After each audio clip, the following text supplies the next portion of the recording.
സാഹചര്യം ഇപ്പോഴും രക്ഷാപ്രവർത്തനം തുടരുകയാണ്. കഴിഞ്ഞ 2 ദിവസത്തിലധികമായ രക്ഷാപ്രവർത്തനം ഇവിടെ തുടരുന്നുണ്ട്. എന്നാൽ ഇനിയും ആളുകളെ കണ്ടെത്താനുണ്ട് എന്ന് സർക്കാർ തന്നെ പറയുമ്പോൾ അത് വലിയ ആശങ്ക സൃഷ്ടിക്കുന്ന കാര്യമാണ്. ഇവിടെയുള്ള ആളുകളുമായി സംസാരിക്കുമ്പോൾ മനസ്സിലാകുന്നത് നിരവധി ആളുകളെ ഇനിയും കണ്ടെത്താനുണ്ട്. കാരണം സർക്കാർ പറയുന്ന കണക്കുകളല്ല, അതിനപ്പുറത്തേക്ക് കൂടുതൽ ആളുകളെ കാണാനില്ല എന്നുള്ളൊരു പ്രതികരണമാണ് ഇവിടുത്തെ ആളുകൾ നടത്തിക്കൊണ്ടിരിക്കുന്നത്. ഞാനുള്ളത് നുവാൻകോട്ട് പ്രദേശത്താണ്. ഇവിടെ രക്ഷാപ്രവർത്തനം നടത്തുന്ന ഒരു സ്ഥലത്താണ്. ഈ ഹെലികോപ്റ്ററിലാണ് നിലവിൽ ഇവിടെ രക്ഷാപ്രവർത്തനം നടത്തുന്നത്. ആ ഒരു മാർഗ്ഗം മാത്രമേ നിലവിൽ ആളുകളെ രക്ഷപ്പെടുത്താനായിട്ട് ഇപ്പോൾ നിലവിലത്തെ സാഹചര്യത്തിൽ ഉപയോഗിക്കാൻ സാധിക്കുകയുള്ളൂ.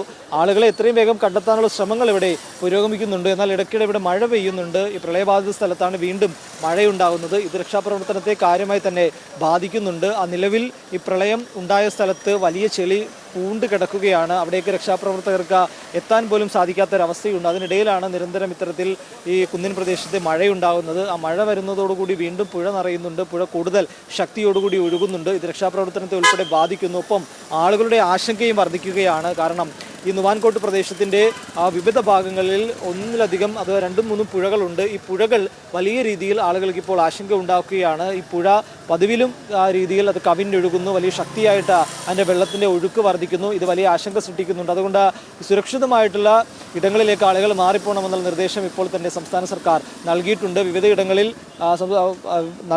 വിവിധ ഇടങ്ങളിൽ പ്രത്യേകിച്ച് ദുരിതാശ്വാസ ക്യാമ്പുകൾ ഉൾപ്പെടെ പ്രവർത്തിക്കുന്നിടത്ത് സ്കൂളുകളും സ്ഥാപനങ്ങളും എല്ലാം ദുരിതാശ്വാസ ക്യാമ്പുകളാക്കി മാറ്റിയിരിക്കുകയാണ്. ആളുകളോട് ഒരു കാരണവശാലും സുരക്ഷിതമല്ലാത്ത ഇടങ്ങളിൽ താമസിക്കരുത് എന്നുള്ള നിർദ്ദേശം നേപ്പാൾ സർക്കാർ നൽകിയിട്ടുണ്ട്. ആളുകൾ അതനുസരിച്ച് വിവിധ ഇടങ്ങളിലേക്ക് മാറുകയും ചെയ്യുന്നുണ്ട്. നമ്മളിപ്പോൾ ഉള്ള ഈ രക്ഷാപ്രവർത്തനം നടത്തുന്ന സ്ഥലത്ത് തന്നെ മൃതദേഹങ്ങൾ ഉൾപ്പെടെ ആ ഹെലികോപ്റ്ററുകളിൽ കൊണ്ടുവരുന്നുണ്ട്. നിരവധി ആളുകൾ ഇവിടെ എത്തുന്നുണ്ട്. വലിയ ബുദ്ധിമുട്ടിൽ വലിയ പ്രയാസപ്പെട്ട് സങ്കടത്തോടു കൂടിയാണ് പലരും ഈ ക്യാമ്പിന് പരിസരത്തായിട്ട് ഇപ്പോൾ തടിച്ചുകൂടിയിരിക്കുന്നത്. ഇവരുടെ ബന്ധുക്കളെ ഉൾപ്പെടെ കാണാനുണ്ട്. അതുകൊണ്ട് അതിൽ ഒരു വിവരവും ആർക്കും ഇതുവരെയും ലഭിച്ചിട്ടില്ല. കാരണം അവരുമായി ബന്ധപ്പെടാൻ ഇതുവരെയും സാധിച്ചിട്ടില്ല. റസ്വ ഉൾപ്പെടെയുള്ള സ്ഥലങ്ങളിൽ കുടുങ്ങിക്കിടക്കുന്ന ആളുകളെയാണ് ഹെലികോപ്റ്റർ മാർഗം ഇപ്പോൾ ഇവിടേക്ക് എത്തിക്കുന്നത്. കാരണം ആളുകൾ നിരവധി വരുന്നതിനനുസരിച്ച് ഇവിടുത്തെ രക്ഷാപ്രവർത്തനത്തെയും അത് സഹായകരമാവുന്നുണ്ട്. കാരണം ഇപ്പോൾ നിലവിൽ നേവിയുടെ നേതൃത്വത്തിലുള്ള രക്ഷാപ്രവർത്തനമാണ് ഇപ്പോൾ തുടർന്നുകൊണ്ടിരിക്കുന്നത്. നേപ്പാൾ ആർമിയുടെയൊക്കെ നേതൃത്വത്തിലുള്ള രക്ഷാപ്രവർത്തനം ഇപ്പോൾ തുടരുന്നുണ്ട്. ഇന്ത്യയുടെ ഒരു സഹായം കൂടി ഈ രക്ഷാപ്രവർത്തനത്തിനുണ്ട്. NDRFിൻ്റെ ഒരു സംഘം ഇതിനോടൊപ്പം തന്നെ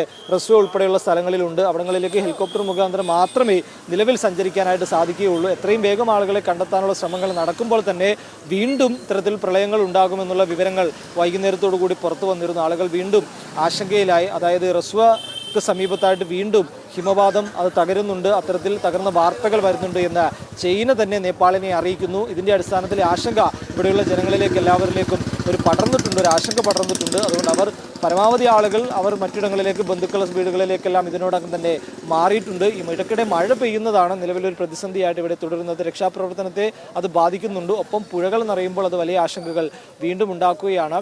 ഇന്ത്യയുടെ ഒരു പൂർണ്ണ സഹായം ഈ രക്ഷാപ്രവർത്തനത്തിനുണ്ട്. ഒപ്പം ഇന്ത്യക്കാരെ കണ്ടെത്തുക എന്നുള്ളത് ഒരു പ്രധാനപ്പെട്ട കാര്യമാണ് ഇന്ത്യയെ സംബന്ധിച്ചിടത്തോളം. അതുകൊണ്ട് ഇന്ത്യയുടെ എല്ലാവിധ സഹായങ്ങളും നേപ്പാളിനെ വാഗ്ദാനം ചെയ്തിട്ടുണ്ട്. ഇന്ത്യക്കാരെ കണ്ടെത്താനുള്ള പ്രത്യേക ശ്രമവും ഉണ്ടാകുമെന്നാണ് നിലവിൽ ലഭിക്കുന്ന വിവരങ്ങൾ. ഏകദേശം ഒരു 280-ലധികം ഇന്ത്യക്കാരെ ഇനിയും കണ്ടെത്താനുണ്ട് എന്നുള്ള വിവരം ഉച്ചയ്ക്ക് ശേഷം പുറത്തു വരികയും ചെയ്തിരുന്നു. ഈ ആളുകൾ എവിടെയാണ് എന്നത് അവർക്ക് കണ്ടെത്താൻ സാധിക്കില്ല. പലരും പല റിമോട്ട് മേഖലയും ഒക്കെയാണ് ഉള്ളത്. അതുകൊണ്ട് തന്നെ അവിടങ്ങളിലേക്ക് എങ്ങനെ എത്തിച്ചേരണം എന്നുള്ളൊരു ആശങ്ക ഇപ്പോഴും നിലനിൽക്കുന്നുണ്ട്. അവിടെയുള്ള ആളുകൾക്ക് ഇവിടെയുള്ള രക്ഷാപ്രവർത്തകരുമായി ബന്ധപ്പെടാൻ പോലും ഒരു തരത്തിലുള്ള വഴികളുമില്ല. അതുകൊണ്ട് അത്തരത്തിൽ ആശങ്ക നിറഞ്ഞ ഒരു സാഹചര്യമാണ് ഇപ്പോഴും ഇവിടെ നിലനിൽക്കുന്നത്.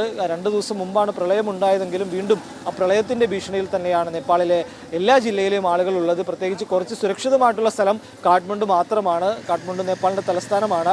കാഠ്മണ്ഡുവിൽ നിന്ന് മുകളിലേക്ക് വരുന്തോറും അവിടെയെല്ലാം വലിയ രീതിയിൽ പ്രളയ ഭീഷണികളുള്ള സ്ഥലങ്ങളായി ഇപ്പോൾ മാറിയിരിക്കുകയാണ്.